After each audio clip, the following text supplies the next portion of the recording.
leadership is a mirror. Whatever you look like is how your team looks like.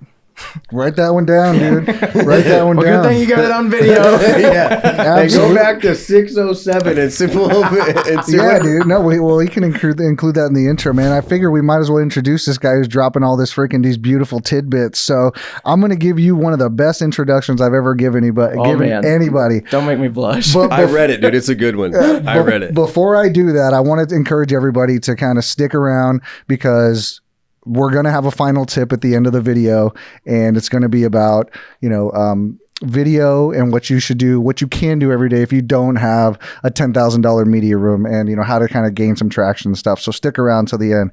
But right now, I want to introduce the big dog. This is the owner of Media Pouch out of Austin, Texas. Woo. Guys work with brands, small brands. I don't know if you've heard about them. Ferrari, Lamborghini. Have you heard about those guys? Man, I might have driven past a car dealership or two. He's worked with Airbnb. Don't qualify, by the way. Right? Airbnb, Yacht Week, Sotheby's Real Estate. It's a real estate company, right? Yep. That's awesome. Ran videos for our local NAREP, which is the National Association of Hispanic Real Estate Professionals. Ranger Creek Whiskey. I mean, it just goes on and on and on, man. So, and I haven't even said his name yet. I'm going to keep going. You went viral with the cowboy on snow skis video in downtown in Austin. It was on the news. I don't know if you saw it. I didn't, but when I saw cowboy snow skis, I was like, what exactly is that? Well, you got Snowmageddon that happened in Texas. Yeah. So, he was able to capture that living in Austin. Oh, I did see that. That was a fun one. That was fun. Saw it on the news. We can get it. That's the second part of the third part. Keep going. Third part of the intro, man. Your videos have helped sell over $10 million in real estate. You've driven $2 million in sales in the year 2020 for your clients. Freaking amazing, man. That's a lot of cold hard cash for people who are just coming to you for advice, and you're able to just produce for them. So, and over 400% ROI for companies working with you. So the man, the myth, Ryan Gallego with Media Pouch, man. Thanks for coming. Well, thanks, James. That was a hell of an intro. That one definitely takes the line. I try. Thank you. I appreciate all the kind words. Sure, man. Well, they're facts, bro. They are. He's handsome, obviously. Look at this guy. He's fit. I got the haircut today just for you guys in the podcast. Guy's got a head full of hair over here. Most eligible bachelor. There you go, bro. In Texas. That's our next goal. We've got to get you on The Bachelor. Well, funny enough, I'm in the process of being casted for a dating show over in France. Oh, congratulations. In September. So okay. That is so It's called The Love Palace. It's called Dated American. You win. Cool, man. Dude, that's so funny. That's awesome. It is. Tell me a little bit about how the viral video went down with the cowboy on snow skis. I mean, obviously it snowed in Texas. Just give us a little bit about that. Yeah, well, it snowed in Texas, which is just a random thing. I grew up in St. Louis. It always snows, so no big deal to me. But I was driving in the office. I'm probably the only one driving in the office, and everybody else is enjoying their day off. And there's a dude literally skiing down South Congress Avenue. And for people who aren't familiar with Austin, that's like the main road in and out of downtown there. And there's like all these boutique stores, and I just stop the car and I look at him. I'm like, are you skiing down South Congress? He's like, yeah, I've been here since 6 a.m. and it's like 8 a.m. I'm like, wow, this guy's really gotten a day in already. Yeah. And I'm like, are you going to be here for a while? He's like, yeah. I'm like, I'm going to go grab the drone and we're going to make some dope content that goes viral real quick. Mm-hmm. And so I go in the office, grab the drone, come back, just whip out the drone, start filming them. Well, here comes another guy. And he starts skiing. So now I've got two of them skiing. And people are starting to drive past now. People are awake and they're honking the horns and they're like, oh, that's awesome. Do it, guys. And then towards the end, this guy shows up in a cowboy hat with skis. And I'm like, oh, this thing was already going viral, but this is the Texas viral moment right now. Yeah, it's so funny. And so then I just went back to the office. The thing with viral content is if it's something that's really newsworthy or in the moment, it's got to get out that day. So I just pounded out an edit for the next 3 hours, made the cowboy guy have like a yeehaw, like as he's going down the South Congress. He's like, woo! Full edit. I and like then, that. And then just like put it out there. And actually the first 12 hours, it didn't get much traction. I'm just like, fuck. I'm like, this thing should be taken off. Like maybe people must just be out there enjoying the snow right now. They're not on their computers or anything. So the next day I just DM'd it on Instagram to like all the news stations in Austin, and just Austin is what it started off as. And then one of them replied and they're like, yeah, can we feature it? And then that's when 5 of the other ones picked it up and they're like, oh, well, Fox picked it up. So now we want to pick it up. And then Chive picked it up. And then once Chive picked it up, that thing was gone. Like it was just stratosphere. Yeah. I think it's got like 500,000 views across like all different platforms right now. Man, what's that feel like to have something finally kind of hit like that? Well, I will say, like, we've had stuff go viral before, but it's in a non-organic way, like where we're paying to promote it or like advertising it. And like, that's easy. You can control it. But to organically do it, I was like, yes, finally I get to put that hole in the notch on the belt, because it's a good feeling. I mean, you see all the engagement with it and you're like, man, that was a cool thing I did today. That's impressive. So what does that mean to you? Like, from like, or what does that mean to me?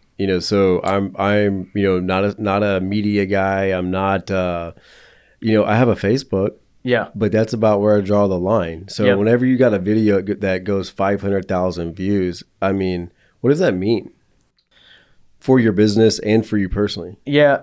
I mean, personally, I think that's just been a personal goal of mine, is to have one of Media Pouch's videos go viral. Like, hopefully we can have more go viral. But that was the first step, was get one organic one go viral. So that was good personal goal. But then on the business side, it's just good PR, right? Like, you're just there. That's the best kind of free PR you can get. Like when you've got 5 news stations picking it up and you've got the Chive picking it up.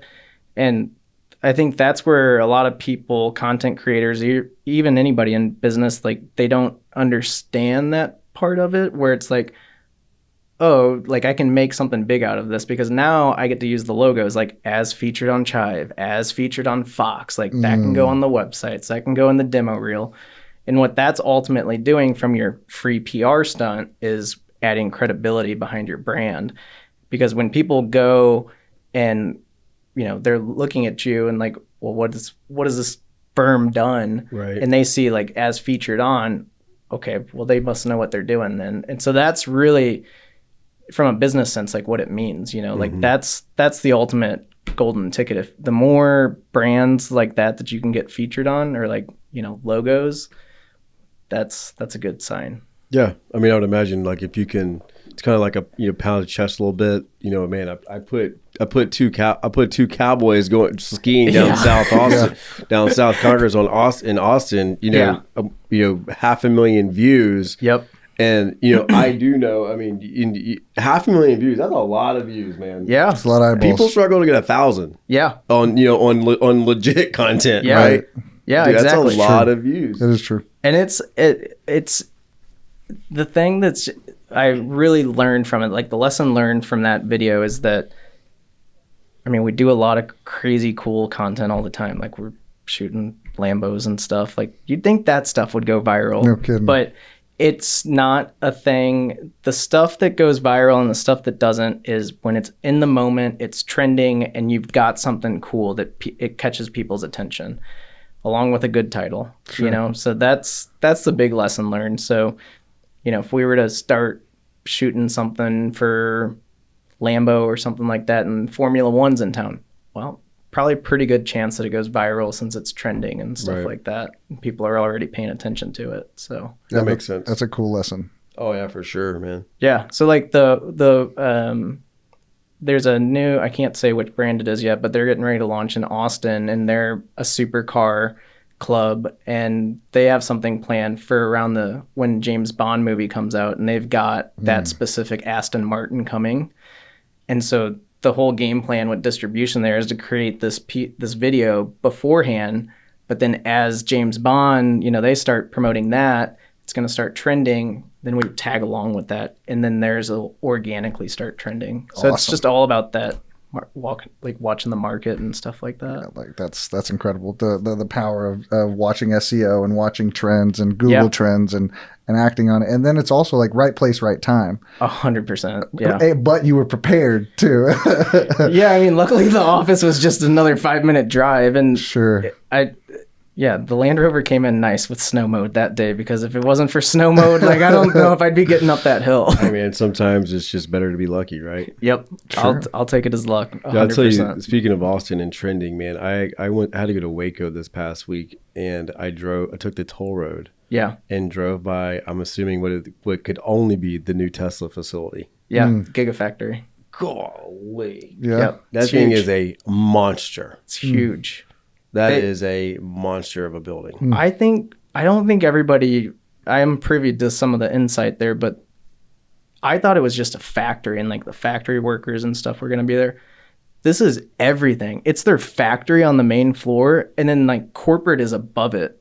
And so like they're bringing everybody here, from corporate to, the associates and manufacturer builders. Yeah. Like everybody's coming here. Which brings its own vibe. Yeah. You know what I mean? And it's the inside of it is Austin inspired too. So like there's like hammocks and stuff in there. Like it's a very chill Austin vibe. It is I tell you what it is right now. It's a concrete building that is you could probably see it from space. It's huge. It is huge. Yeah. He's not messing around. He is, yeah. He's Elon, like, Texas big. Yeah, dude. Yeah, Elon was not playing when he came to that building. No, You got Elon, you got Joe up in your town, man. You got all the big guys. everybody's here now. Like Rogan, Musk. You got Tom Segura. I don't know if you guys follow him or not. He's Yeah. a hilarious comedian. Yeah, he's a good comedian. Everybody's coming here. So I want to talk to you a little bit about why Media Pouch was born, because you weren't always this media guy. I mean, you probably dabbled, but you weren't just diving in head over heels like, I am Media Pouch and this is my path to success. So talk to us a little bit about life before Media Pouch. I know you worked for Amazon, you did some Yep. financials for them, you led some teams. Tell us a little bit about your Amazon life before Media Pouch. Well, I think you have to get the full story. You got to back it up to whenever I was 14 years old. I was playing in a soccer tournament at the time, and I was working like this T-shirt stand with my coach, and then there was this like photography startup next to us, and it was a cool concept. Like the guy would go out there and shoot photos of the kids playing in the tournament. They'd come back, they'd see the photos on the laptops, they buy the picture. I'm like, yeah, cool concept. Right. We was like slammed, and he comes over to me. He's like, "Hey, I'll give you $20 if you come over here and just help me like fill out the like paperwork or whatever." I'm like, "Yeah, easy." Yeah. And that's where it all started with photography, because Paul was the owner, and he's still one of my biggest mentors to this day. He ended up teaching me everything about photography, videography, editing, accounting, marketing, sales, like you name it. Like by the time I graduated college, he was like, "So you want to open a franchise and go to Kansas City?" And I'm like, "No, Kansas City's not the place." I'm like, "Texas, maybe," Sure. but like, so that's where it all started with. And, I did my like own photography company whenever I was 17 years old. And that was whenever I realized entrepreneurship was probably going to be for me. Cause I remember going into H&R Block with my parents, and the H&R Block guy's like, "Wait, you're 17 and you made $30,000 this year?" And I'm like, Yeah, I read that on your bio. I was like, that's on your website. And I was like, it's pretty impressive, man. I'm like, yeah. I'm like, I even felt like it wasn't a lot either, because I'm, like Right. I've already, at that point I'm like, oh, like there's gear involved, there's expenses, like yeah, like that's revenue, Right. there's still stuff involved with that. But this guy was like, whoa, because it's like, I'm sure it's probably more than what he's making at H&R Block. Sure. Right. So I stuck with that throughout college and still working at STL Digital, doing the photo thing on the side, and then got recruited by Amazon my junior year to go do operations for them. And that's where like all the, photography, videography kind of started dying for me a little bit, because I got put in the corporate role.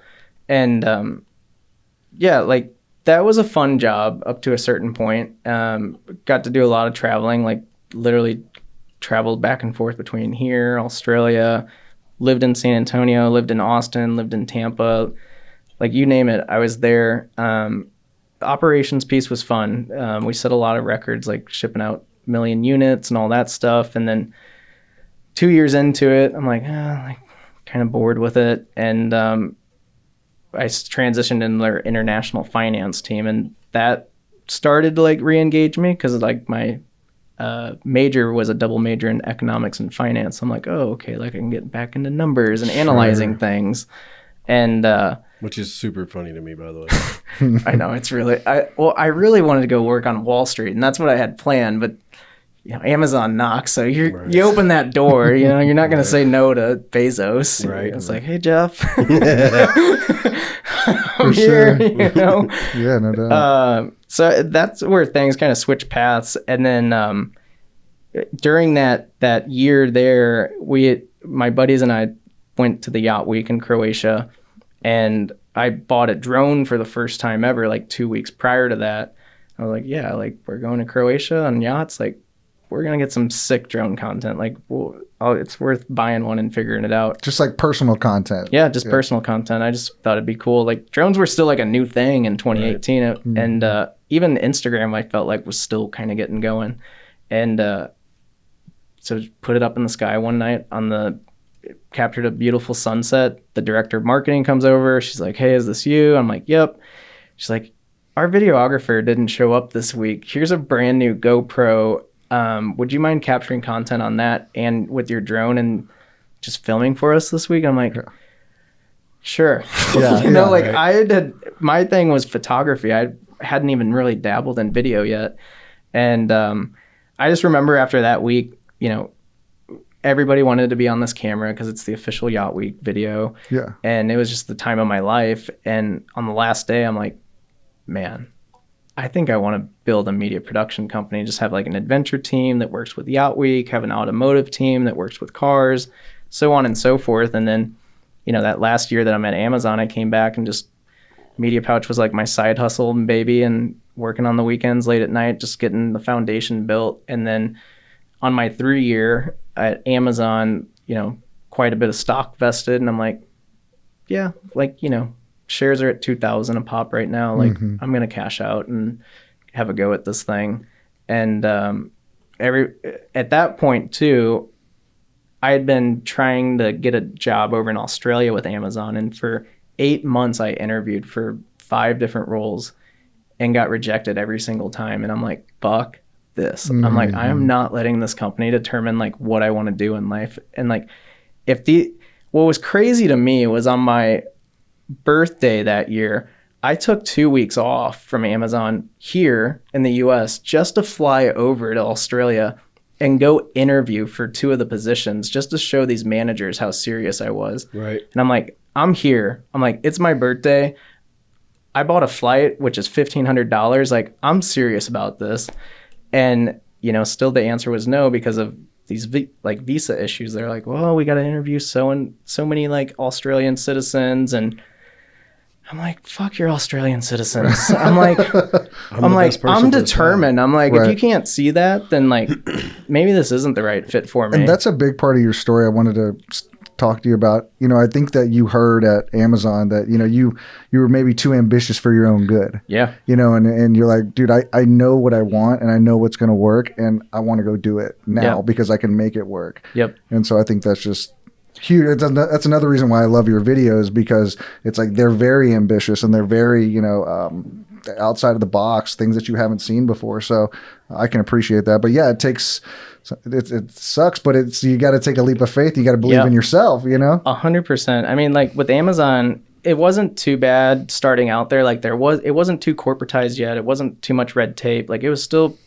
it had the startup vibe to it. But by the time I left, I was like, whoa, I don't recognize this place. Like it was a different beast with all that kind of red tape and stuff. Sure. And that's just the evolution of a lot of businesses that start. Yeah, I get it. Hopefully one day Media Pouch is doing somewhere even half of what Bezos is doing. Like, geez, that'd be great just to get a fraction of it. But so after leaving Amazon, a month later booked a one-way flight over to Australia, moved there for 5 months, launched Media Pouch officially over there, and then worked with a handful of clients, building out the portfolio. And then I really wanted to stay there and live there and work there my entire life. Like that was the ultimate goal. But um, then I ran into the visa issues, and I'm like, oh, so maybe these Amazon guys maybe did know a thing or two. Right. Which, I could have stayed the rest of the visa, which was for another 7 months, or I could have just ended it right there and cut my losses. And so I cut my losses because I'm like, well, what's the point of continuing to build the business over here and the brand and have more clients? And it's just going to be harder in 7 months to leave. Meanwhile, I could have a nice summer here, beaches, Bondi Beach is topless beach, be around babes all the time. I'm like, these are real things you're weighing as a 22-year-old, like, right, absolutely. or 25-year-old at that time. And so I came home, which ended up being a really good decision because COVID then happened in like January, February last year. True. And I came back at the end of November of 2019. And then like those first couple months, just like networking my ass off. I was literally going to like 3 or 4 networking events a day. Like I was going to a coffee one, lunch one, dinner one, happy hour one, like just to meet people. Right. And then COVID happened. I was like, I don't know if this is how this is going to go. It's kind of scary, but then it just took off. And I was like, holy shit. Like that was the right call coming back, because if I would have stayed,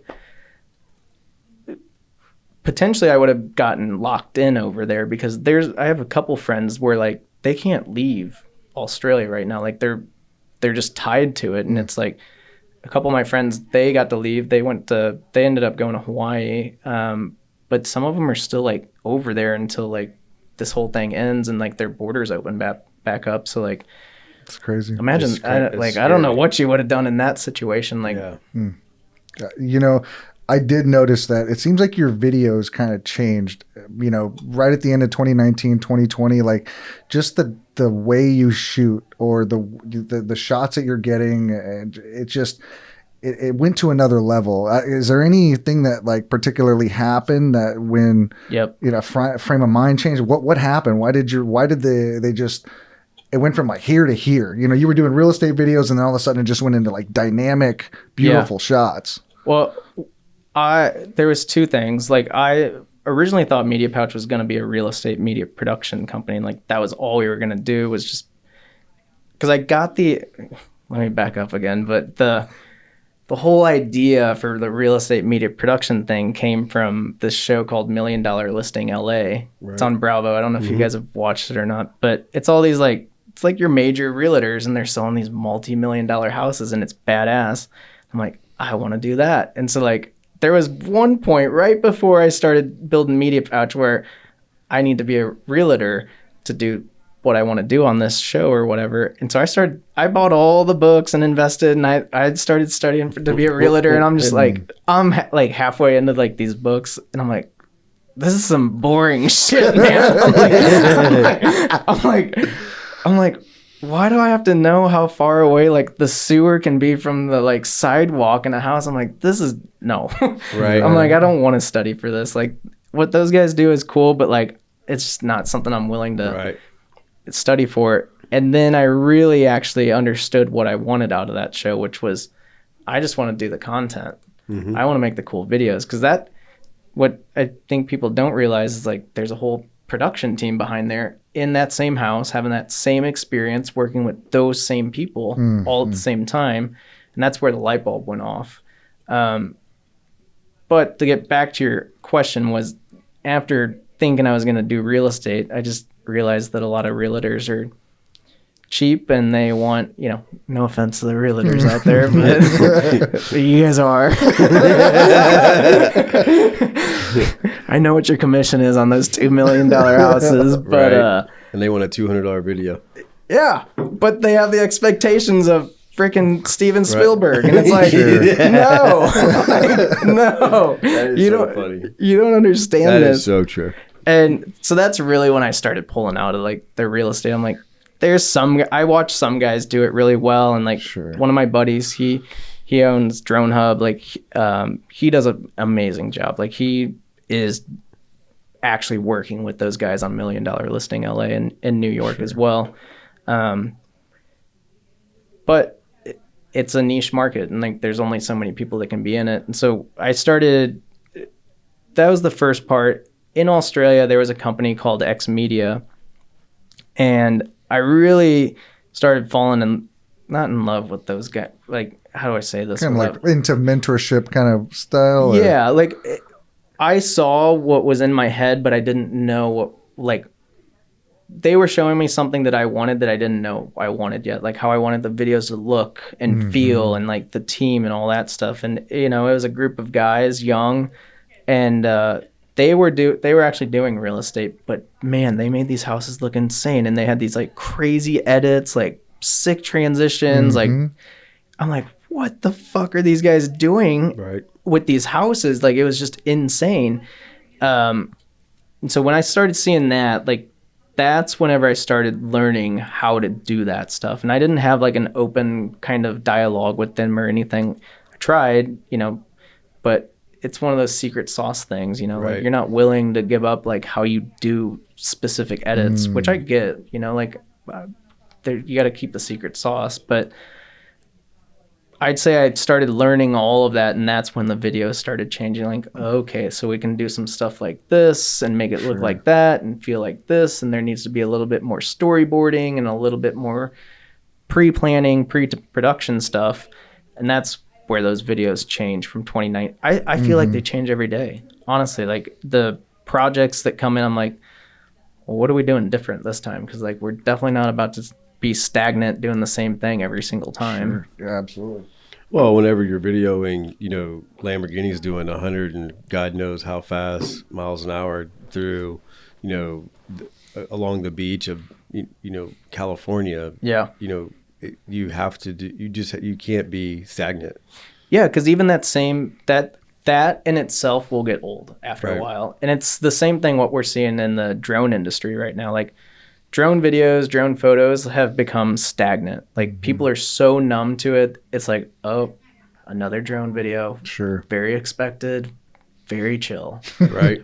But now you've got these FPV drones coming out, and you're seeing this huge change in the industry where now people are putting goggles on. You're seeing flips going around these cars. Which and FPV is first person view. So the big difference between a regular DJI Mavic drone and a FPV drone, which DJI just released, is that with the FPV drone, you have the goggles on, and that's what makes it first person, because it's like putting on a VR headset. Like, you're immersed. You are the drone. The drone's in the sky. Like, it feels like you're in a fighter jet pilot, or like you're the bird in the sky with this thing. Sure. And you can't actually see it with your own eyesight. And there's some amazing shots that come out. Y'all are flipping over canyons and then coming back and getting somebody on a rock wall. You're like, holy shit. Yeah, those are, and a lot of the FPV shots that all of the FPV shots that we've done in the past, that's been with like Alex Vanover and then Taylor Hancock, which those guys are the number one, and then Alex is number one drone racing league champion of the world, and then Taylor's like not far behind him.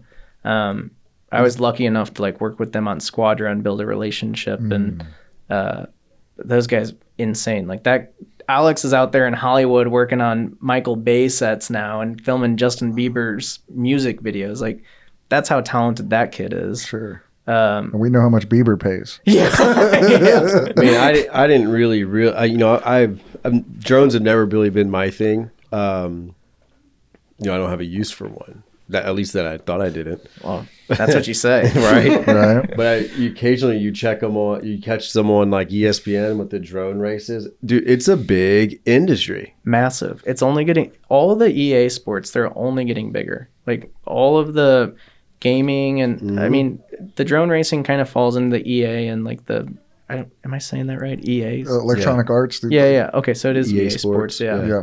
Well, gaming and sports is kind of coming together.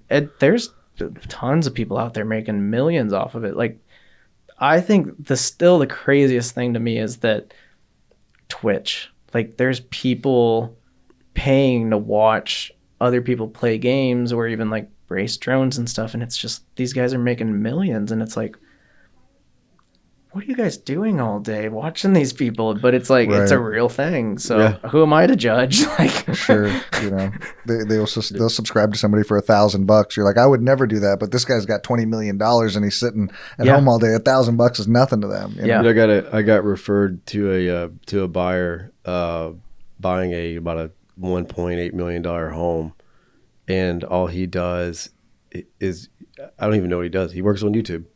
Like, that's what I was told. Like, the lender couldn't even, really explain what he does. All he knew is that he had plenty of damn cash, and making plenty of money. And he's like, oh, he just works on YouTube, makes videos. Yep. Like, Sure. Okay, well, because I mean, that's how the podcast started. For sure, bro. It's like, as long if and when it catches on, no matter if it's a podcast or YouTube channel or whatever. Like, once you reach on YouTube, it's 1,000 subscribers, then you can YouTube will start paying you. Monetize? Yeah, they'll let you monetize your account, and then they'll essentially, if you're under 1,000 views, they're already doing this. They're already letting people run ads on your shit. You're just not getting paid for it. But then once you're over 1,000, then you start getting paid for it. And it's all based on the view count. So the more views you get, the more money you get. And so, I mean, anybody who's collecting paychecks from YouTube, like, that's just monthly recurring revenue right there. Like, and they're barely doing anything. It's passive. It's like the cast of Friends. Mm-hmm. They're just getting paid. Yeah. Mm-hmm. For reruns. Yeah, exactly. So back to COVID, back to taking a full dive into this thing and say, I'm going to do this no matter, I'm going to make it work. Yeah. So I call that heading into obscurity, right? And like, I think Eric and I and our crew, we're kind of mastering the art of going into the darkness where no one has been before and being totally okay with that. Oh God, yeah, man. I love that place. I love that dark room. And so, just, heading into obscurity, with COVID and starting your own business and not knowing where maybe your next client is coming from. I was listening to Gary Vee the other day, and it was, he was talking about, now you're working with karma and serendipity, which, karma, we all know what that is. And serendipity is waiting for that great event to kind of show itself. And so you can go round first base or round second base. Yep. So, and that's kind of the business that we're in. So just providing a great product like you do, the rest is going to work itself out, It's just, and we feel the same way. Yeah. I mean, in our business, we do home and auto insurance. Insurance is not fun. Right. Not even for us, man. No, Sure. but people choose not to understand insurance. I get it. It's confusing. It can be. But you still have to find a way to relate to people, which was the evolution of where we are now. Last year we wanted to dig down within our current clients and get involved. Well, unfortunately, COVID didn't really. It wasn't the involved that we thought. We thought involvement. We're going to go network and happy hour, and we're going to go bring them in. Yeah, sure. We're going to just paint the town with business cards and pens. Well, it wasn't the case. So then you have to find another way to get involved. So we invested in technology. And I don't think we could, it was literally it changed the way we do things here. Like, give examples of, like, invest in technology. Like, what'd you guys so invest in? We basically invested in, like what I would, for lack of a better term, it's not, calling Better Agency a CRM is a disgrace to Better Agency. These people they're like us, man. Gotcha. We have goals here. Our goal as an agency is to intentionally disrupt. Yep. The market, or the insurance world. I'd say you guys are doing that. Right? I don't know any other insurance company that's got their own media podcast room. Exactly. Like, you guys are doing that. And at the end of the day, like, we're going to intentionally disrupt. This is the dark room. And we have a goal here to get people engaged, educated, and inspired. What better way to get people engaged, educated, and inspired than invest in technology, invest in how, instead of people, we're in a reactive industry, but that doesn't mean we can't be proactive for our insureds. That's our job. Right. You know what I mean? Yep. Get the information to them. Yeah. this is how this whole thing evolved to where we're at now. And So- communication, technology, investing in communication technologies. Automation is such a broad word, but basically sending messages that look like they're coming from Eric or me, Yep. but it's really a computer, but you don't Yeah. know the difference. Right. Because Intentional automation. yeah, because people like personal stuff. Like they don't want, it's personalized. Like that's what people value. That's what they love. They don't love like Bed Bath and Beyond. Right. They love how Bed Bath and Beyond soaps make them feel, or like that's the personalization to it. Yeah. But it's the same thing with you guys. Like if you're going on the proactiveness, you're providing them value, by being proactive, which they view as being very personal and personalized, and that's where then the text messages come in. Like the name of the game is just all about how personal and how much value you can provide. Right. And like that's where you really get into like brand loyalty and turn them from what's the saying? Like you turn them from just clients to raving fans. Exactly. Well, we definitely, you definitely want cheerleaders within for your business. Like the non-paid marketing reps, are your insureds that constantly refer you to their friends and family. Yeah. We wanted to be super intentional. And at the end of the day, like we wanted people to know we're humans too. Like you'll love us. We know you don't know us right now, but you're going to love us. If you don't believe me, just wait. Yep. You know what I mean? One of those scenarios. And, we just wanted to wrap our arms around people. We just had to figure out how we were going to do it legally. And That's what he always says. and we just wanted, we want people to know how great we are. Yeah. And, we're grateful that we have 10,000 insureds. That's a lot. Yeah. So, we're a pretty big business. I can't have 10,000 people come to my office every day or even once a year. And, yeah, that's So some how insanity. do you do it? Yeah, Yeah. exactly. So this is how we've decided to do it.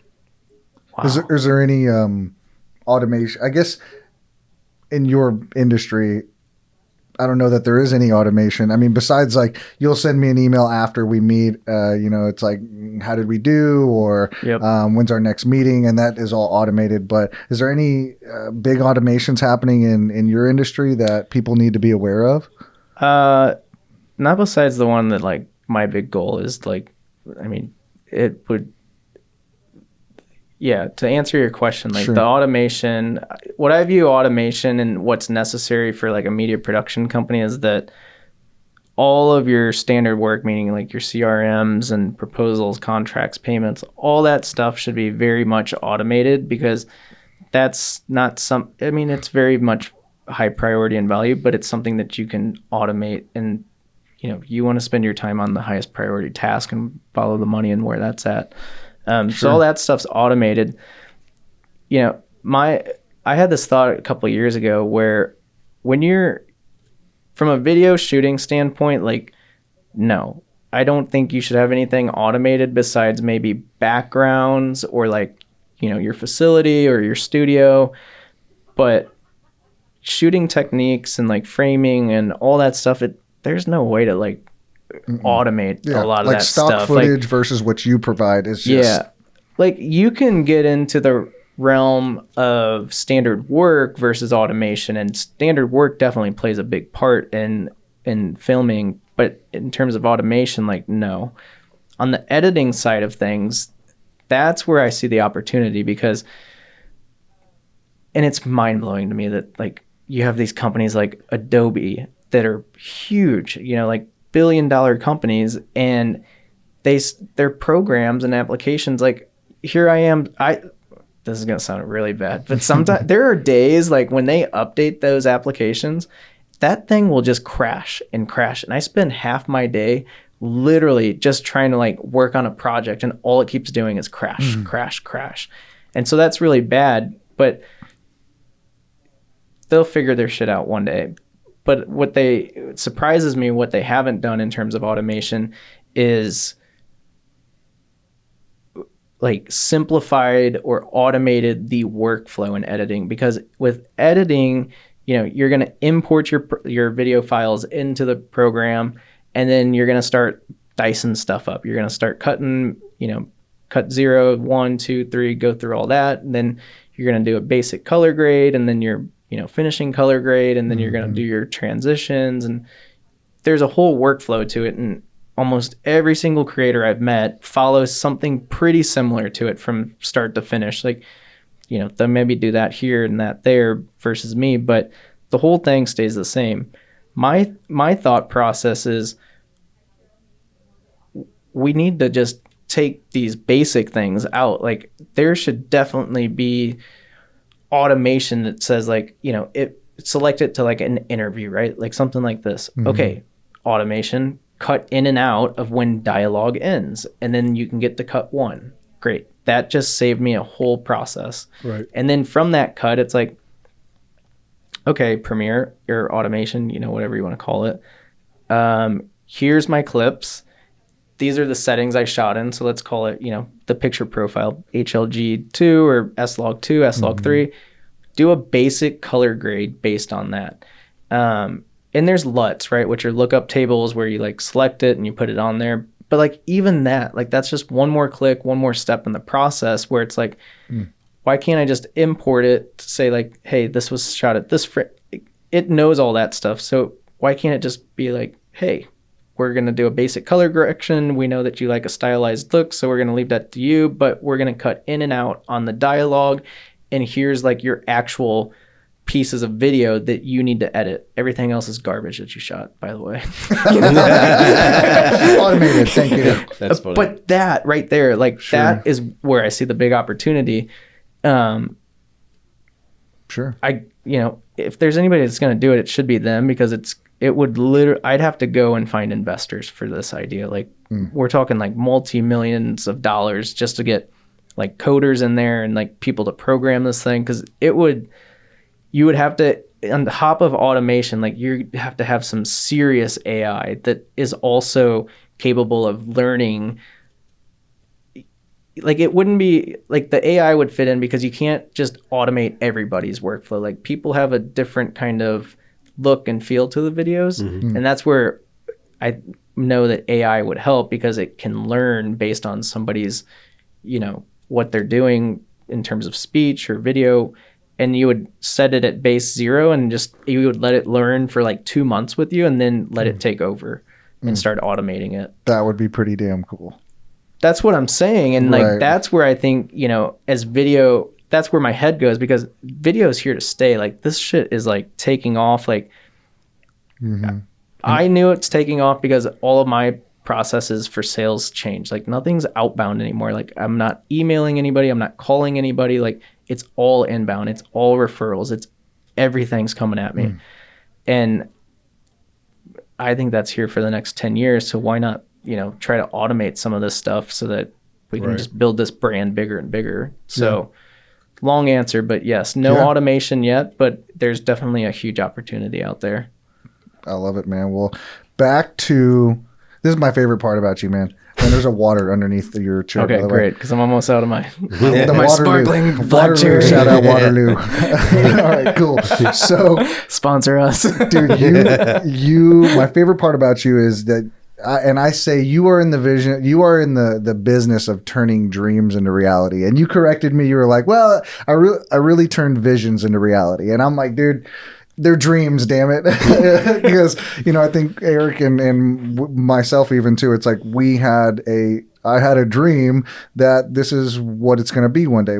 This is our office is all done intentionally. Right. Yep. And so I just think it's very cool that you're actually able to turn people's visions into reality. I mean, that's got to be a pretty damn cool feeling, It is. I mean, I think that's why I'm ultimately happy every day I wake up. We were just before this started, your friends are mad at you because you're driving into work with a smile on your face. Well, that's me every morning. And the amount of fulfillment that I get from that every day, like puts me in the clouds of happiness. Sure. Like, because, and it's like every time I walk in here to see something that was in your guys' heads and I helped you guys just put the physical tangible into it, like, your happiness cannot be bought. this thing is amazing. And so that makes me super fucking grateful and super fulfilled at the end of the day. Totally. Man. And when you're seeing something through from like, you know, no concept at all and zero, you know, like who knows what this even looks like, feels like. I mean, we were on Amazon looking for those plants over there. Like, do you want some green in there? Do we like those, like, you know, sound panels? Sure. But that's where it all starts. And then to see it through, you know, there's very few things out there in the world where you can actually, I think if you're a business owner, you definitely see things start to finish. But in the corporate world, like Amazon or even college for that matter, like there's very few things that you get to own an entire process on from start to finish. Yeah, you know, when you came by, it definitely concreted that, you know, there's light at the end of the tunnel for this. You know, we may not have the tools, but we need to find who does. Yep. And you know, that's just the reality. And you know, as the world's evolving to just, you know, how relationships and, you know, messages and, you know, even for us, like how quotes are being delivered, it's not just an email of a PDF. Right. You know, how we've evolved to how we're. It's just crazy how much media is playing it's actually the role in all of this. None of this happens without media, right? Yep. Mm-hmm. It's the way, if we would have thought about, I mean, I'm 37 years old. You know, I was in high school from, you know, 98 to 2002 or whatever. How fast the evolution of media over the last 20 years is just, it's mind-boggling. Yeah, and it's like It's you're nuts. really not even getting somebody's attention anymore if you're not using some type of visual. Right. You know? And even that is hard. Like you have 3 seconds. And let me tell you how hardcore some of these companies are about that. Hollow Gear, for example, their CEO, I mean, these guys dump who knows how much money into ads every month, but they work. And I mean, their CEO gets in there and he analyzes these videos. Like he'll test them once we send them over to him. And he's like, not a strong enough hook at the beginning. Like needs a better 3-second catch. So we'll have to swap out that first 3 seconds and we'll, you know, this time I'm like, well, maybe people want something funny. So like we started the one video with the chick dropping the ball. I'm like, maybe that'll work. Like who knows? But like you've got to try it because if it's not catching their attention that first 3 seconds, they're gone. They're still scrolling and game over. Yeah. But that's how, I mean, when you've got CEOs of companies now looking at video ads and like what the first 3 seconds look like, that, yeah, media is. Times have changed. Well, Yeah. you can't watch anything on your phone or, you know, much less, you know, Google anything without having to watch an ad first. Yeah, it's annoying. It is, I mean, Yeah, but And it's I all pay- a business. but it pays the bills. Oh, it 100% does. And I mean, they get my money because I'm like, nope, I don't want to hear them. I don't want to see them. And so I pay the premium on like Hulu and, you know, YouTube. I'm like, I don't want to Oh, I see feel this the shit. same. Like, Yeah. I'm the You same just can't way. wait till the skip ad the button comes up on YouTube. Like Yeah. you're like, oh, I gotta watch this Liberty Mutual, Yeah. you know, Yeah. hook for the next, you know, 5 seconds. yep. Right. For Yeah. sure, And man. then the last thing I want to watch is a Liberty Mutual commercial. Oh, being wait. an intro. That freaking ostrich. I'm sure that just like grinds your gears. Yeah, I know, right? And it's kind of funny because I got a 4-year-old, you know, and she's like walks around the house, Liberty, Liberty, Liberty. I was literally just about to go there because I can hear it in my head. I'm It's like Liberty, grounded. Liberty. But there's something to be said about that too, where Right. if you do create the right video ad and it sticks like that, you can write your future because there's this like liquor store from back home in St. Louis that I remember, and it was always this yellow. It's this one. We'll kick it back. It was on. always this like yellow. It looked like Big Bird, you know. Sure. And it'd be like cheap, fun, and it's still in my fucking head. And I'm That is so and funny. That was even before I could like drink. I was like 10 years old and I still remember this thing. Yeah. But the power of ads, you know, Right. like they work if they're done right. Cool, man. Okay, we're gonna get into the business section of this whole thing, so I Okay. can't wait. What I want to do is I want to start getting down to the business portion of this whole thing, man.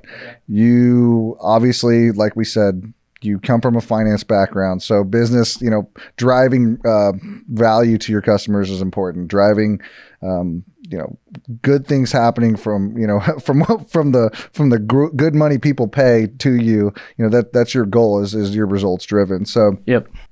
I think a great question is, why is video marketing so powerful when you capture it correctly? Like, what are you doing to our brains whenever you do a great video? I mean, we feel emotions, we buy in. What is going on in our brain psychologically, statistically, when you do a great video and you execute it the right way? Yeah. There's two things that go into it to get the results that you're talking about. Part one, like what goes through your brain is storytelling, and that starts with like your hook, your rising action, your climax, and then your, outro. And if you can take somebody through that in your video, it doesn't have to be like something super emotionally like sad. Like it can be the same thing with comedy. It can be just something happy. But if you can follow that same, flow in a video, then that's what's going on in your head. Like it's like what you did at the beginning of the podcast, like hang out here for the last tip. So you're telling the story right now, but that was your hook at the beginning to get people to listen through the entire podcast, because people are pretty competitive at nature. Like, some might seem like they're not, but instinctively they are, and people want to see things through. Like they want to accomplish a task. They want to know that thing. They want to win it. So that's what you're doing with the hook there. And then you give them that at the end, and it's like, boom, now they've got a little dopamine effect, dopamine hit. And they're like, ooh, I like that. Sure. So, and I think that what you're tapping into is, the hook, and then bringing up the problem, and then the climax, and then what is the solution to the problem. This is something that's been used for thousands of years in storytelling. It's as old as ever. Yeah. This shit does not go, it's never going away. Like it is in human genetics to storytell. Absolutely. Cool. And okay, great. And so, yeah. And I think that, so emotionally, that's what's going on. Is there statistically, people, is there any statistics or anything like that you can drop on us as far as? In terms of what? I guess like people buying in after you tell a story, or after you explain to them, kind of what's going on. I guess we're not really looking for statistics, but it's just there's a clear evidence that this works. Well, you talked about the first 3 seconds. Yep. And then you got 3 seconds to get somebody on. You got 3 seconds to get somebody's attention. Yep. So that's where you're hooking them at. So we've got somebody's attention. We're 15 seconds into this video. Yep. Where do you see this, the evolution of the video after the first, 3 to 10 seconds? Yep. You're problem solving. You're either creating a problem, or you're introducing the problem to then solve, and I'm going to try to keep this visual, but you're either creating the problem right here on the way up, or you're introducing the problem right here. And then you're providing this solution to the problem you created, or the problem that exists in this person's life. And then this is how that solution works. And how you solve Shop the problem. now, call me, learn more. That's your call to action. That's the last 3 seconds. Right. All of that needs to take place in under a minute, minute and a half. So there's a book out there. I'm pretty sure you've read it. I read it and explained a lot of it to the office and relayed. There's a book out there called Contagious. And it's the idea behind the book is what people want. Yeah. Right. It talks about storytelling. People don't really want to be hit with just a bunch of facts. No. We talk about it in our industry. We want to give people fear, facts, and fun. Yep. And fear is the storytelling part of this, and the fun part. We want to give people some facts, like, hey man, the average water claim is, was it $12,000? Sure. The average hailstorm, we're going to get, whatever it may be, just to get their attention. Yep. But what lands them is the storytelling part. Yeah. Yeah, absolutely. And there's another book called Story Brand, which is by a very famous author who's probably sold hundreds of thousands of copies, but that's exactly where I learned about the concept that you're talking about right now. Yeah, I mean, it's storytelling's like, it was taking place in my life before I even knew it, and probably before you guys even knew it. But like, think back to like interviews, like when you're applying to jobs and stuff like that. Like, the name of the game was to story tell your resume, you know, Right. not just make it look like this is about me and this is the work I've done and these are my references, but how can you tie it all in to create this, you know, really cool story for the person interviewing you? And that's it's no different now with videos. Like, same thing with like your facts, right? With what was it with the water bill? The water 12,000. damage. Yeah, like a average water claim could be Yeah. 12 grand or You story tell that, you know, like, Sure. hey Jim, did you know that the average water claim is $12,000? Like, but imagine if that didn't have to be you, and you could take that same $12,000 and go buy a nice boat this summer for you and your kids to have way more fun. Like, Right. storytelling. Sure. Because that's a real, I mean, you're not leading them down anything. It's like, do this shit, protect yourself, you know, for you guys Right. with insurance, like, spend your money on things that make you happier. yeah, transfer the risk to the carrier, not so Yep. much on yourself. Right. Yeah. And it's just the science of how the brain works. It's just Yep. simply that's what it is. Okay, cool. So back to building trust and increasing credibility. This is one of the things on your website, on Yep. your YouTube of, you know, one of your core values. Yep. So what are some of the ways, why is it important to build trust and increase credibility? And what are some of the ways that you do that through video? Yeah. I think that's a great question, because like, just from being in photos or video alone automatically is going to build your journey. Like, it's going to start you on your journey to credibility, because the more people see you, you know, on TV or on that billboard or in that YouTube video or featured here, it's kind of like the viral video, right? Like, it's another notch in the belt of like, I've seen you here, you've done this, and that's where you start building the credibility. So really the name of the game with credibility is, when you're starting out, like, get out as much content as you possibly can, so that your audience and viewers and people who follow you start understanding you and seeing you in a different light as this, because you're ultimately you're trying to build to this, like, the go-to person, the expert authority status. Like, that's where you want to be at, but it starts with the credibility first and just being seen there. And right? Like, it happens to you guys. Like, if you would see the person on Fox News walk in here, like, you don't know why you trust them, but you're like, I think I've seen you somewhere. And like that, but that's where it starts, because you've seen them on TV. Right. And then they'll start trusting you once you're actually providing value, right? Like, if you're not providing value, then they're not going to trust you, because the people who are out there making content just to make it, and it like isn't really solving a problem, it's just content. Right.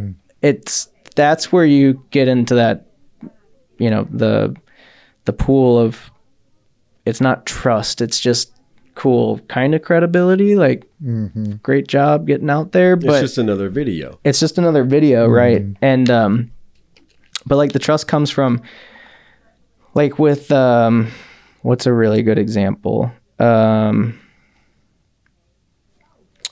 Okay, so take our one client. Won't name names, but our one insurance client down here in San Antonio.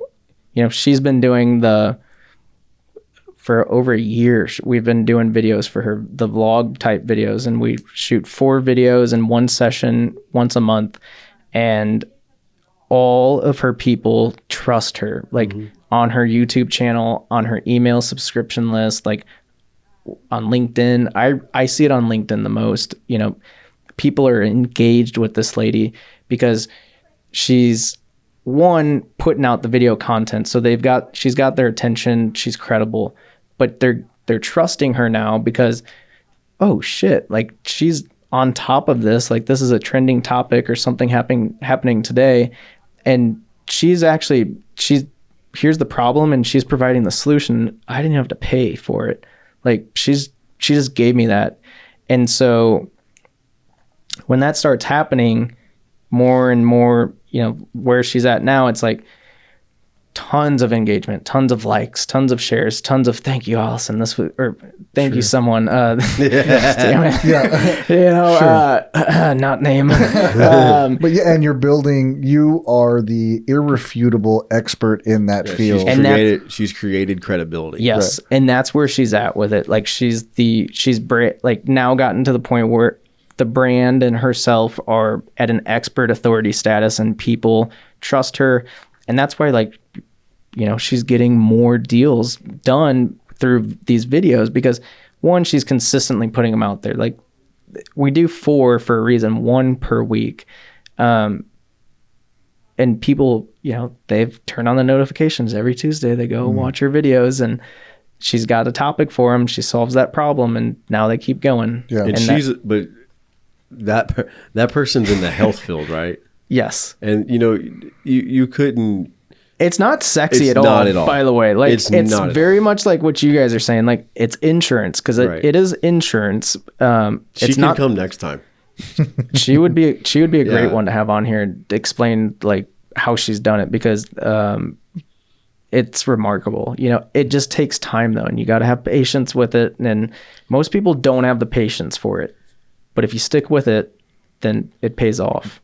We can talk about the instant gratification in a second. Yeah. Yeah. And you just ran right. You bumped over the second cone, which is building expert authority status, man. When you're in a room full of 1,000 people and maybe, you know, you say something, there's 100 other people that can kind of refute it or, you know, kind of just say, I don't know about that, you know, but when you're putting a video out online, you are the expert. And there's who's going to refute, you know, what you're saying. So yeah. Well, the great thing about video is that there is a product at the end of it, right? Yep.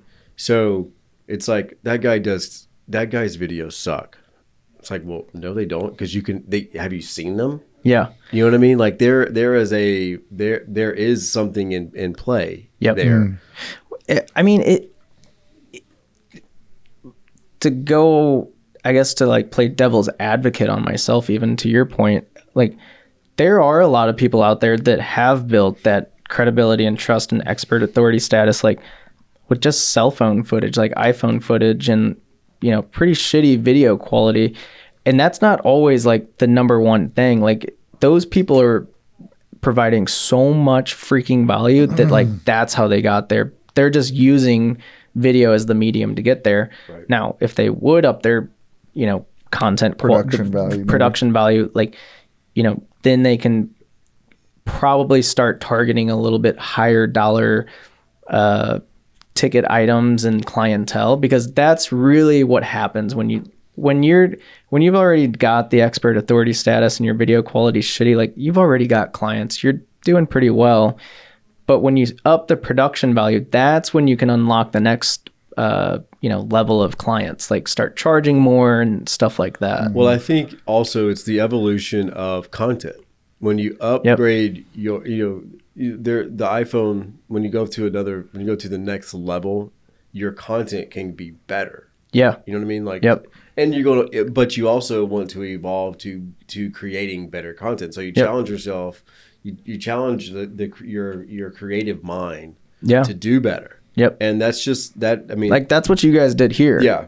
It's exactly what you guys did here with, you know, you've already got everything going and it's successful. Right. But now let's start doing production. Let's be at this level so that it's, you know, we've got all the good stuff going and it, you know, the blue lights, the sign, all this stuff is attention grabbing.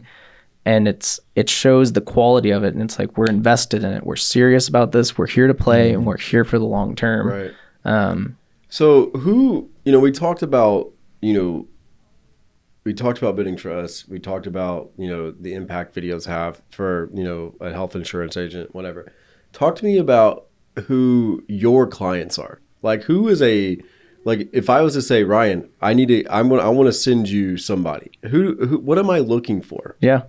It's changed big time since I started to where it's at now, because it used to be anybody and everybody that wants to do video, and that's I think anybody in business when they're first starting out, like they haven't written out their ideal client list. They don't know what they look like. And that's where I was. I was really trying to figure out what I want to do, like what videos, who is the clientele. And so that's why I did any and all of it. But now the person. It's a great idea, by the way. It'll help you funnel. Yeah, you have to. It's just like with like like Gary Vee says, like, go work a million jobs, figure out what you're passionate about, go do it. I took the same concept and did it with, Media Pouch, because I'm like, well, he's kind of right. Like, I don't know who, I don't know what I want to shoot. I don't know who, I don't know what they look like. Like, I don't know what's fun.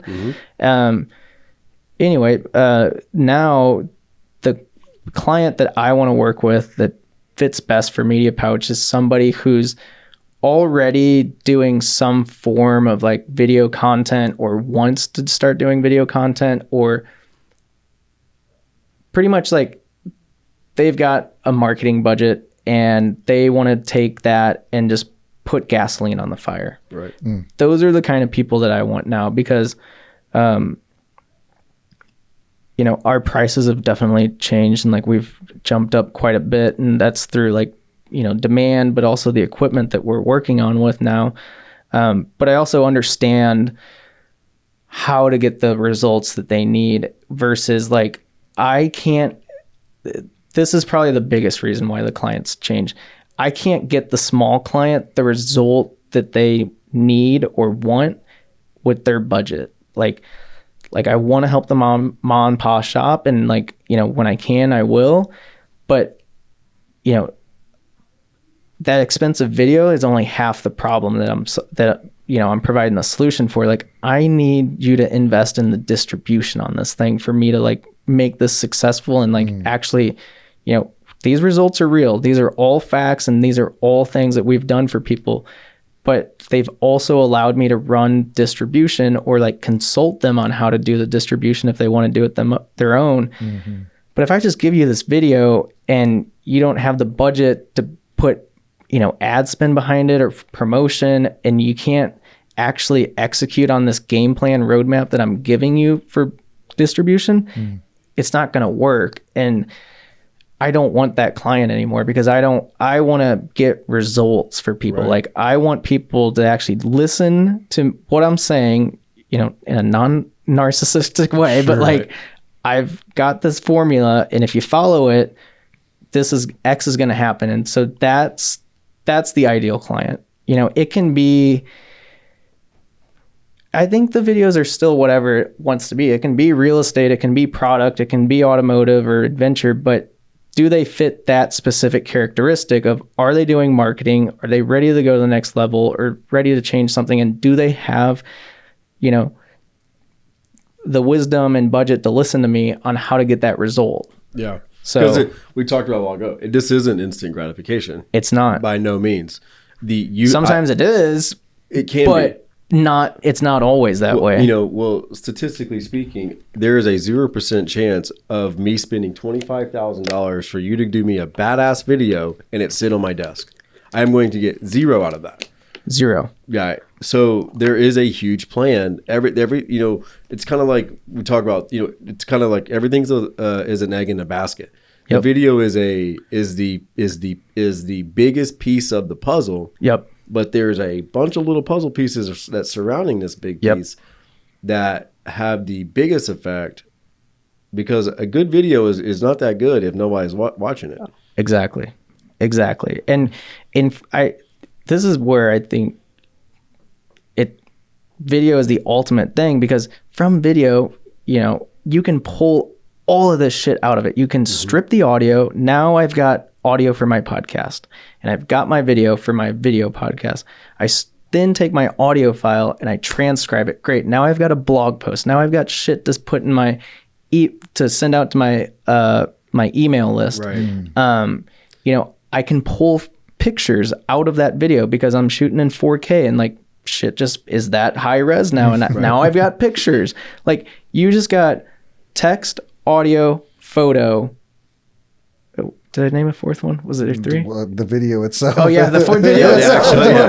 You just got 4 mediums out of one thing. Sure. That's insane. And I think that's why it works. Exactly. And I was going to say that. I think that's why it works. And that's what people need to understand is that, you know, we're not just shooting a video just because we want to be on TV. No. You know what I mean? Like this, we're going to take this and we're going to use it for other avenues that we're trying to build on. Yep. You know, you really want to get into some like video data and stuff like that, you can start altering metadata in these videos. And, you know, explain to me what metadata is. Metadata is it's like, have you ever seen the photo, like photos go out there and somebody's like got a watermark on there and it's like copyrighted, or like it's got their logo on there. Think about that, but in the like behind the photo or the video, like what's inside of it, like, and all the code that, you know, because all these things is codec. It's just codec, which is 0, 1, 0, ones you and know, zeros, beep, boop, bop, bop stuff, you know. Sure. But like I can actually go into metadata, alter it, and then and I do this, you know, I put our website in there, I put our Instagram in there, I put our handles in there and stuff like that, and I put the client stuff in there too. But they'll never know that. But when they go and post that on, you know, Instagram, Facebook, their website, that metadata is in there. And so when people are clicking on that and when they're viewing it and watching it, like that's where, you know, they're never going to, like the viewer's never going to know that. But if we were to turn on ads and now you've clicked on that, you know, especially with like Facebook, sure, boy, you're done for. Like game over for you if I ever turn on ads for Media Pouch and I've got metadata in all those videos, because I can literally, it's going to target the hell out of you. Right. And that's what happens. You know, like a good production company, like if they're not if they're not sticking some metadata in there, like some good like websites, or like you can even do this shit on YouTube where like I can actually peg our competitors, and if somebody searches for competition on our competition on YouTube, I can make us come in right after that. And that's what I do, you know, because you can go in there and alter the code on it and stuff. So it's amazing. I mean, it's amazingly scary. Right. It's like nuts. It's nuts. And it's not just clicking a camera and turning it on anymore. No. You know? Yeah. No, this thing just got a whole lot weirder, didn't it? For sure. And that's what's cool is because like you are a full-fledged media company, so you're not just clicking a camera, setting up mics. You actually care about the third part of this entire thing, which is distribution, ROI, you know, the words that people are throwing around in the boardroom. And it sounds like it's just important for you to have a great result because you're building your brand. Yeah. Than it is for, you know, the person who paid for the video themselves or the experience. Because it's really it's not a video, man. It's not, you know, this is a full on experience. Well, this is what this is. And that's why I stopped selling it as like videos, right? Like all the verbiage that we use, like they're video assets, and assets are, you know, items that work for you. They provide a value and they return a result. That's an asset at the end of the day. And that's what these videos are. And that's why I call them video assets now. And so when people, you know, just the other day I had somebody call me and they want to do a product video, give them the price. And they're like, well, can you give a discount? And I'm like, no. I'm like, this is a freaking asset, man. I'm like, I get it. The price is expensive, but you're getting this. Like, I laugh at myself sometimes because I'm like, why am I only charging this? And I just made this person like $400,000. I'm like, fuck no, I'm not giving you a discount. Like, I'm getting the short end of the stick here. So be happy that I'm even coming in at this price. And I'm not trying to be cocky or toot my own horn, but like, I'm not successful if the client's not successful. And what defines success there is the result that they get. And sometimes it's not like the money or the ROI. Sometimes the result is actually just brand awareness or getting, you know, launching a product or storytelling that brand. So like if that makes them successful, then it's a success for us. But if we're not doing that, then like, I mean, what do you got to stand on? Like, hey, got a cool camera. Right. No doubt, man. Why do you, all that being said, metadata, cameras, post-production, editing, all that being said, I guess it's clear now, why do people hire the pros to do this stuff, man? because you know me. Like I came in and I had been collecting camera gear for the last 10 or 15 years. I've got more lights than you do. I know. I'm like, bro, you got more lights than me. If somebody wanted to see me some space, I could make that happen. But I think there came to a point where I realized that if I want to go to another level with this, then I'm going to have to hire a true professional. And so there's so much more than just the camera that takes place. And so, we talked with Josh Sigmund yesterday, a true professional in his craft. And he said, 10,000 hours and your subject makes you an expert. Mm-hmm. And clearly you're an expert and clearly you've spent 10,000 hours. So, it just makes sense, right? To hire a professional to do these super engaging hard tasks that you thought you might know about, but there's so many more layers to the onion. Well, if you're looking for a simple clip and you want to use your iPhone, that's what you're going to get, is a simple clip. If you're trying to chase Lamborghinis along the beach of California, you better be able to run fast. Yeah, seriously.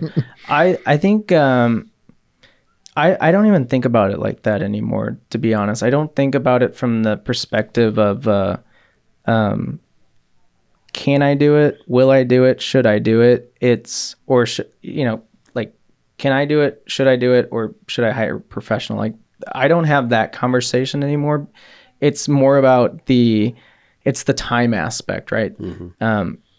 And you get busier, like you get older in life, like time becomes really valuable. And where is my time best spent? Because, this is why I have a maid, and some people think I'm fucking lazy for it. But like, guess what? I don't want to sit there and do laundry on Sunday or clean my apartment on Sunday or meal prep on Sunday. I would rather pay somebody $200 a week to go do all that stuff for me, because that whole amount of time would take me probably 4.5, 5 hours to do, right? So if I value my time, which I do, and everybody else on this planet should, you pick that number, and if that person can come and do that thing for a cheaper amount than what you charge on an hourly basis, then you fucking hire them, because you're actually saving yourself money and time, and you're being more efficient with it. And that's the way I think now. And it's the same thing with, like, if we got a job out in California with Lamborghini, it's not, does this current setup work for us now, and can we make it work? But what do we need to actually make this more efficient, to spend less time doing it and have more profit and just make an overall better production? Like, who cares if it's $10,000 to buy that rig for the car? If it makes you more efficient and it gets a better shot and you can charge more for it, again, you make more money, you save more money. Right. And so that's to go back to it. Like, should I hire a professional or not? Well, what do you value your time at? Because, if you value it and it comes in below hiring that professional, then okay, then you probably should do it, actually. I'm not saying every single scenario is going to be, oh, better hire somebody because my time's like, if it's off, and if it's somebody's like, yeah, $10,000 for this, and I value my time and it comes out to 5, then you should probably do it. Figure it out.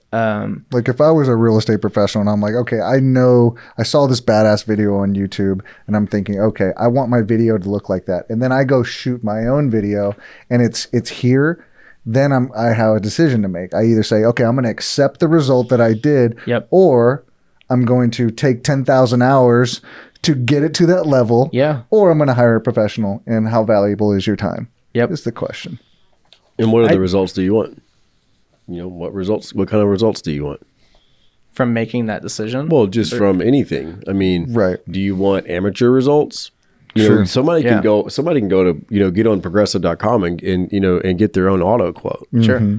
But there's value behind working with, your local, agent. Yeah. You know what I mean? Agree. Like it's an experience, right? Yep. What are you going to do whenever you get into an accident and you got these Texas minimum limits, and, you put somebody in the hospital for the next, 10 days, like, and you're like, oh, wow, I didn't know what that really meant. Yeah. You know what I mean? Yeah. Like, I don't know. I want somebody to like be there, and Right. I don't want a robot. Well, and the same thing with media. Yeah. I don't want to track this. I don't want to, put these digital footprints within a, and edit all this stuff. Dude, there's just I not enough time in the guarantee day. so many people that are about to listen and watch this shit might just be like, whoa. And if any video people are watching, I'll bet you they just learned a thing, because that is not a common thing. But it's just like your guys' secret sauces. And like there's those little tidbits in there and how you get those results to run the right way. But in the grand scheme of things too, people, so unfortunately people don't get this far because they either choose to give up, don't know how, and give up. They hit maybe it's a financial situation and they give up. And, that's why it's super important to have a clear plan and what you're trying to accomplish. Yeah. It keeps everybody on the same page. I agree. Yeah. So what's your website again? Just for I should have dropped it at the beginning, but like, how can people get a hold of you? Like, if somebody is looking to take their production to the next level and they want to work with somebody who clearly they know, like, and trust, because you're here on the podcast. I mean, we've been pulling it out of you for the last hour, you know what I mean? And it's been fun. What's your website and what are your contacts and things like that? You know what I mean? Yeah. So if you have a serious inquiry and like it's something time sensitive, then I would say just go straight to the website. Go to our contact page. The website's mediapouch.com. Pouch like a kangaroo. Cool. You guessed it. We got a kangaroo logo too. Fill out the contact form, submit an inquiry. That'll start the process real quick for you. Otherwise, if you just want to see the work and follow along and see behind the scenes stuff and how we do things and where we're at, Facebook, Instagram, your YouTube's pretty good too. YouTube as well. Yep.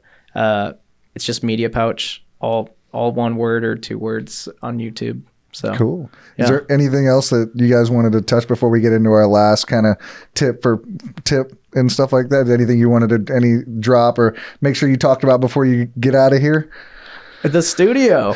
Let's talk about this fucking thing for a second. I know we talked about going from like dream to vision, but like, how do you guys like it? Like, it's fully done now? Like the neon signs up? Like, how do you like it? What's the feedback?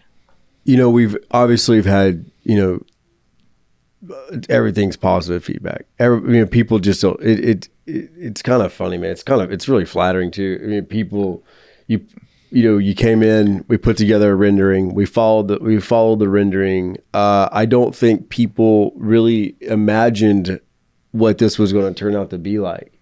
It's not cheap. It's a face melter for sure. Yeah. Yeah. It's, it's been, it's not fast. It's not cheap. For sure, dude. But I mean, as far as the results, I don't think we could have, done any better or made it, I wouldn't do anything different. I'll tell you that. Yeah. Yeah. No, I'm still speechless. People come in and as speechless as they are when they see the room. Yeah.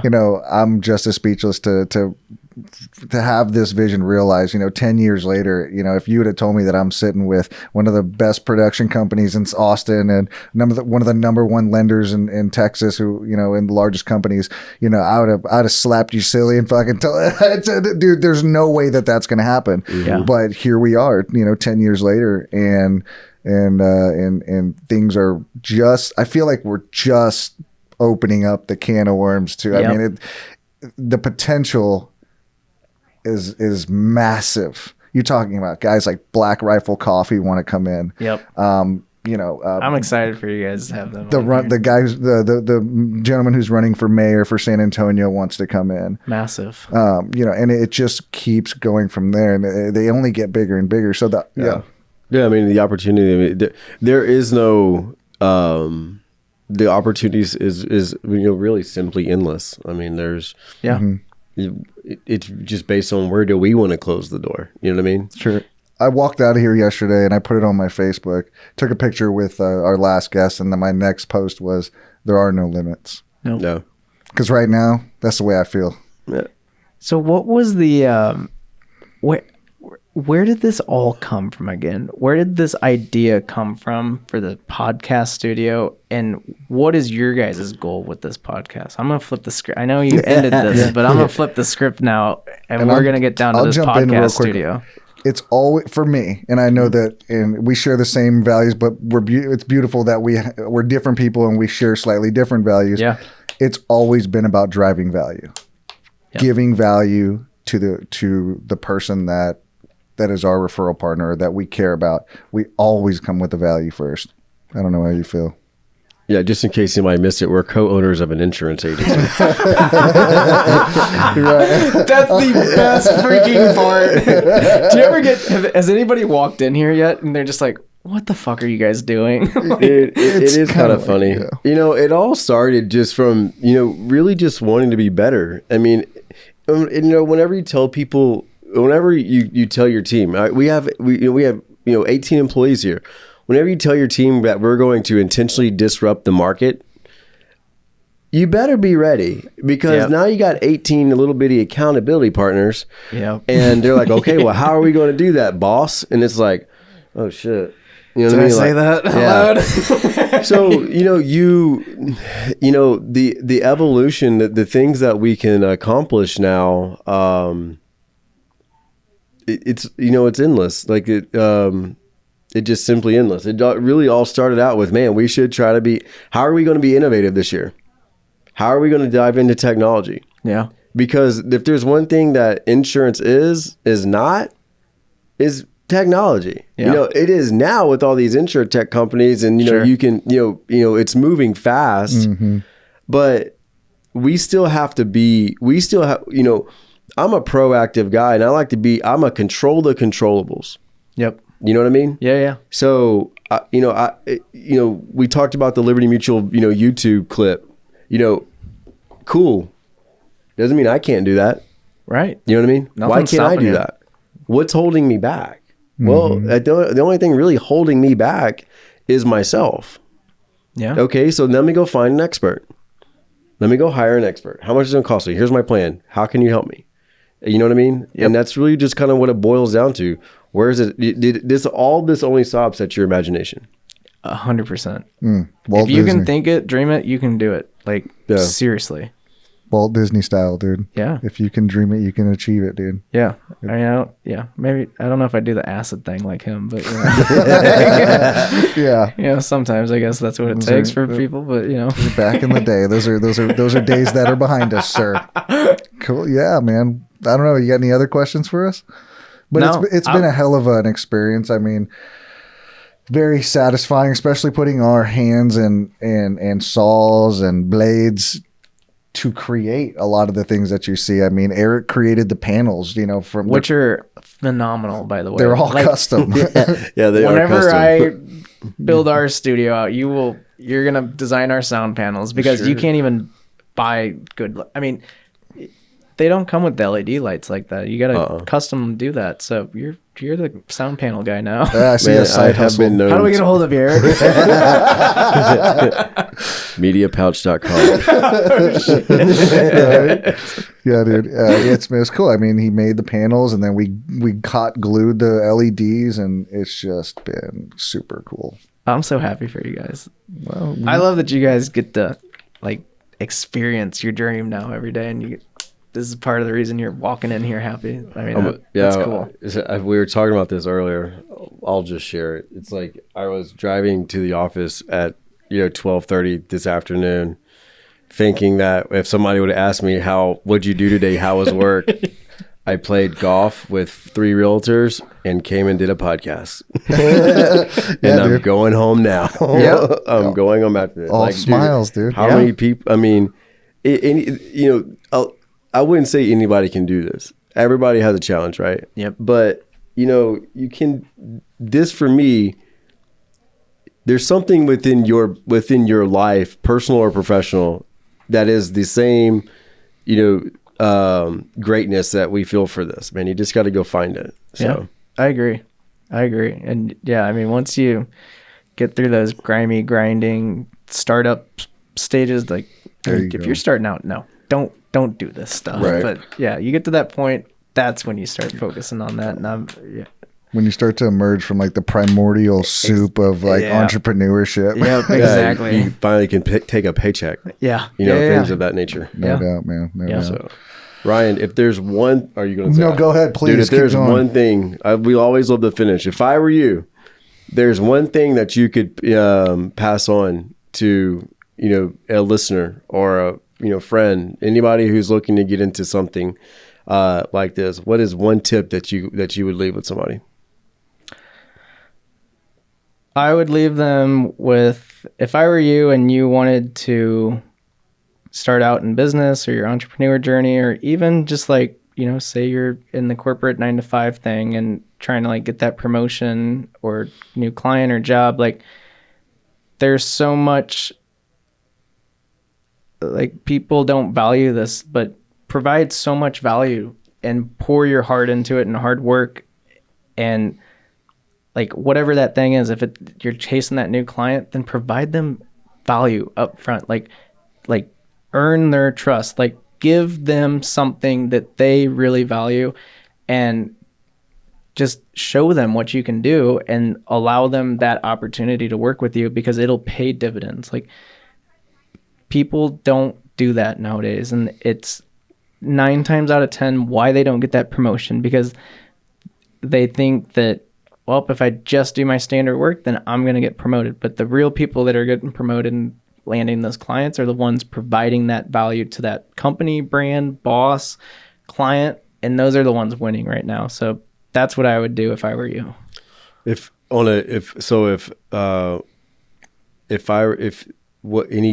tips for getting prepared to use your service?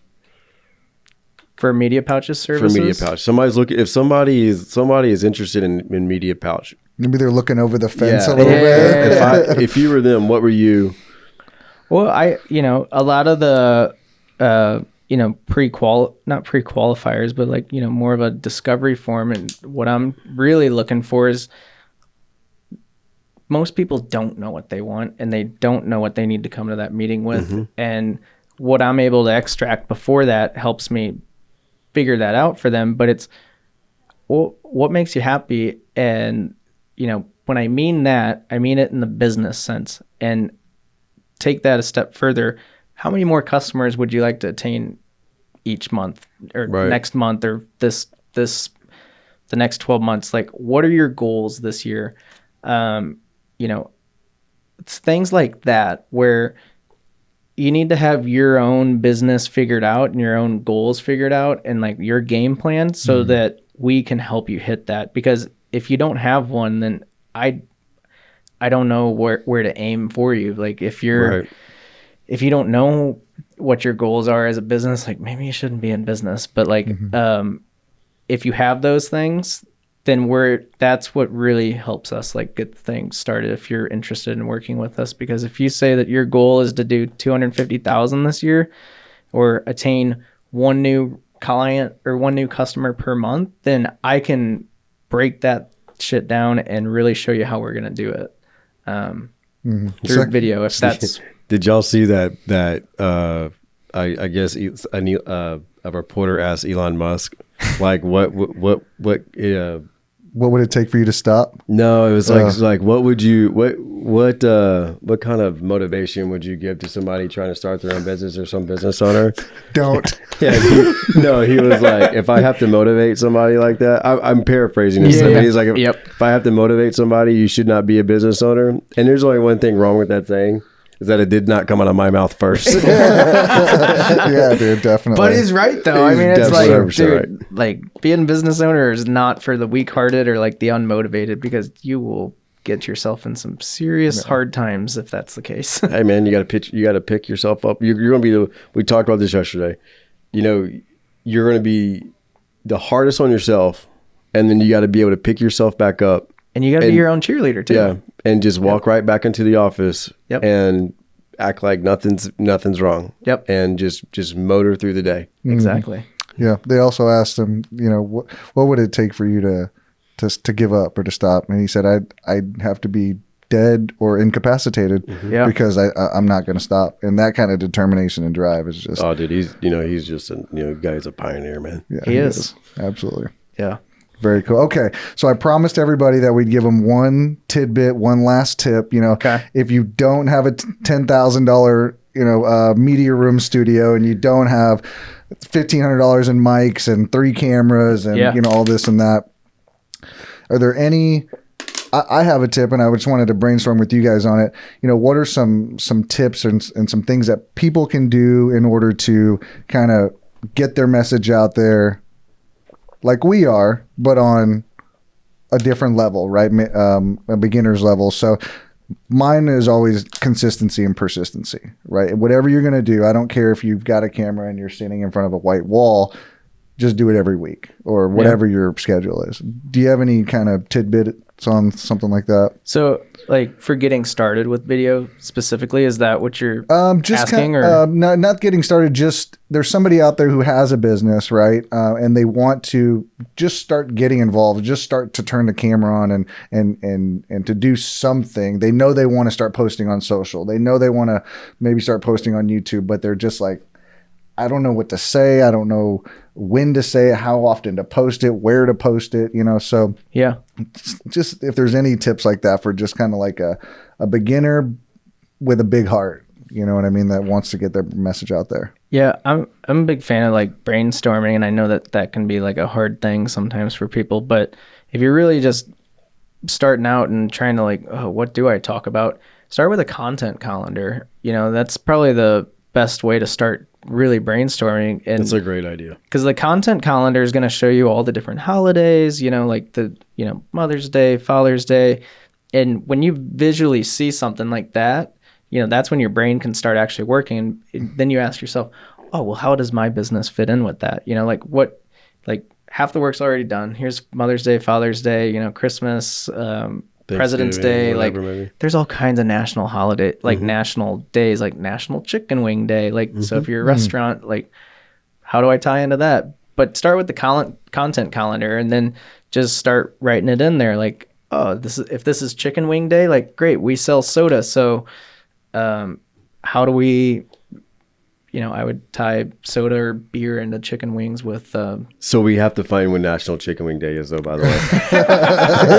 That's one thing I gathered. But this is what a content calendar does. Sure. I'm probably the worst person at it too, to be honest. But that's just not how we market things. But like for somebody starting out and trying to get the finer details and figure it out, that's where you start at. Yeah, we did a brainstorming cloud exercise for this as well, and it was, what's our central theme? Okay, simplify life. Now let's take a bunch of Post-it notes and talk about, different ideas or themes or experiences that come to mind when you're talking about simplifying life. Yeah. Right. And so that's kind of where we did it. Kind of piggybacking off what Ryan said, video's not perfect.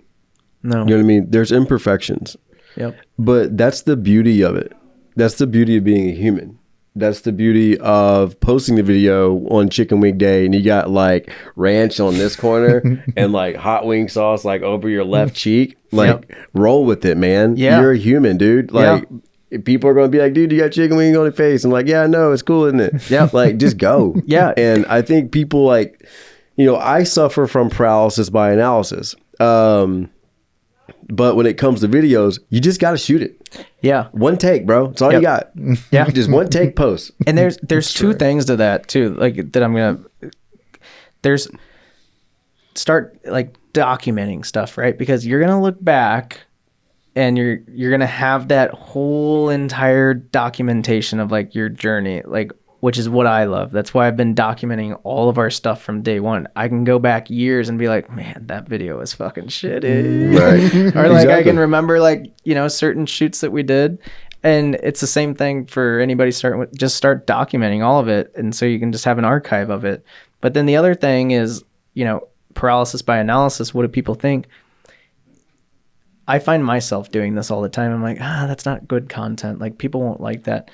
But it doesn't matter. I've gotten way past that. I'm like, I am one set of eyes in this world with one single set of perception on things. Right. And I swear it happens every single time. I think it's stupid or dumb or it's not going to work. And it does the complete opposite. And I'm like, why the fuck do people like this? But it works. Yeah. And so like, that's I think the more important thing is like why you can't do the paralysis by analysis, because you're probably not right what you think people are going to like or not like. So. Yeah. And at the end of the day, man, I think people just want to work with people. People want to be relatable. Yeah. You just, if I was going to say, tell anybody, you know, a tip, press play, press stop, post it. Yeah. Get on with your day. Tip. Get on with your day, man. Yeah. You can spend you really got a choice. You can spend 4 hours trying to make the perfect video that's going to get the same amount of likes and shares as the 30-second clip that you did that wasn't perfect, but it was relatable. Yep. So exactly. Beautiful. All right. Mediapouch.com. Ryan Gallego out of Austin, Texas. Man, we appreciate you coming, dude. Thanks for having me. This is awesome. I'm glad, you know, I got to sit in the studio today with you guys and like actually experience it with you. It is an experience. That's fulfilling. It's been great. That's what we feel like. All right, man. Well, we appreciate you and we'll catch you on the next one, huh? All right. We'll see you guys. All right, brother.